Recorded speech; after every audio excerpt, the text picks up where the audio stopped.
This is the best preserved ancient coral reef of anywhere on the planet.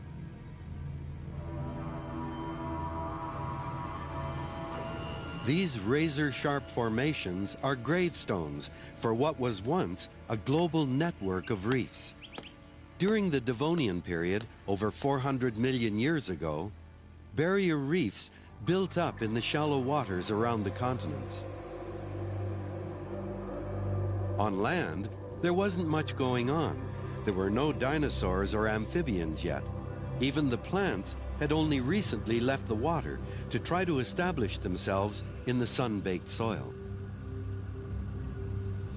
But in the ocean, it's an entirely different story.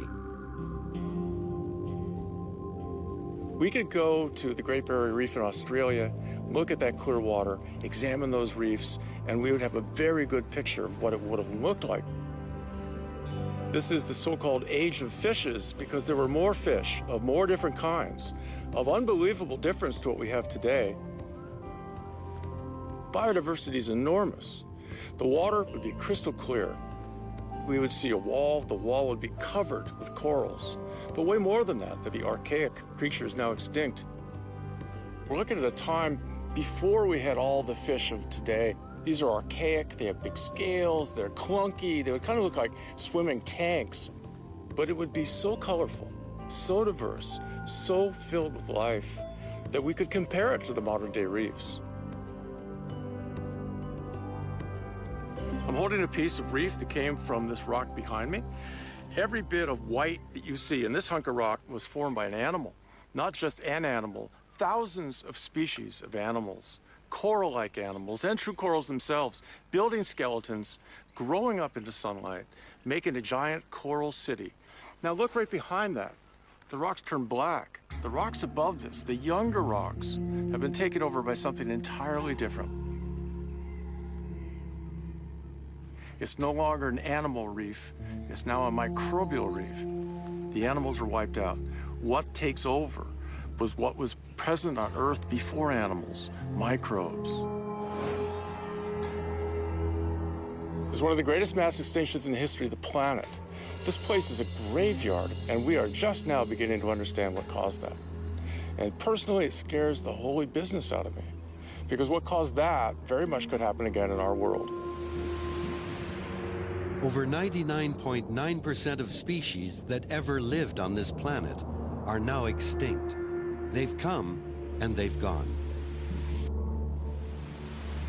Over the past 500 million years, there have been 5 major extinctions, when over 50% of the planet's animal species were wiped out. When I began my career, we thought that every one of the mass extinctions had been caused by a large body impact, a comet or an asteroid hitting the planet. It made great sense. Some huge rock the size of Mount Everest hitting the planet, throwing up dust, making the whole atmosphere dark. Sure, it would kill things. But over the last 10 years, that whole idea is beginning to change. We still think the dinosaurs were indeed killed off by a large asteroid hitting the planet. But there may have been as many as 14 other mass extinctions caused by something entirely different. Professor Ward and many other paleontologists now believe that the extinctions weren't caused by a huge asteroid, but by a tiny bacterium. The edge of this really stagnant river in Australia is a great place to illustrate what happened at the end of the Devonian.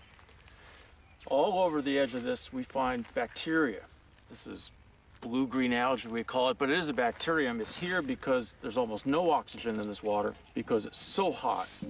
These things cover over whatever animals were present and suffocate them. Well, the same thing happened at the end of the Devonian with these coral reefs. The water got so warm it lost its oxygen. The microbes grew over the top of the corals and smothered them.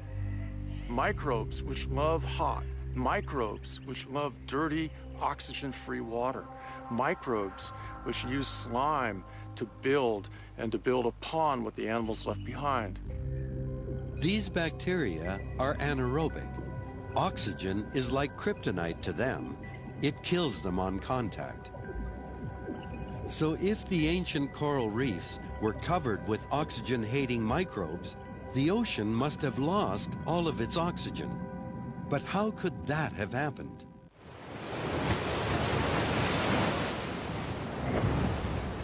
Oxygen gets mixed into the ocean by the churning action of waves, currents, and tides on the surface. But it's the great ocean conveyor that takes oxygen to the ocean's deepest depths. The conveyor moves surface water warmed at the equator toward the poles. As the water cools, it becomes denser and sinks to the deep ocean, taking life-sustaining oxygen with it. How do we turn off the conveyor? We simply remove the difference in temperature between the poles and the tropics. We warm the poles, we keep the tropics the same temperature. That conveyor, which is driven by heat differences, stops. When it stops, we lose oxygen on the bottom, and we start the mechanism to mass extinction.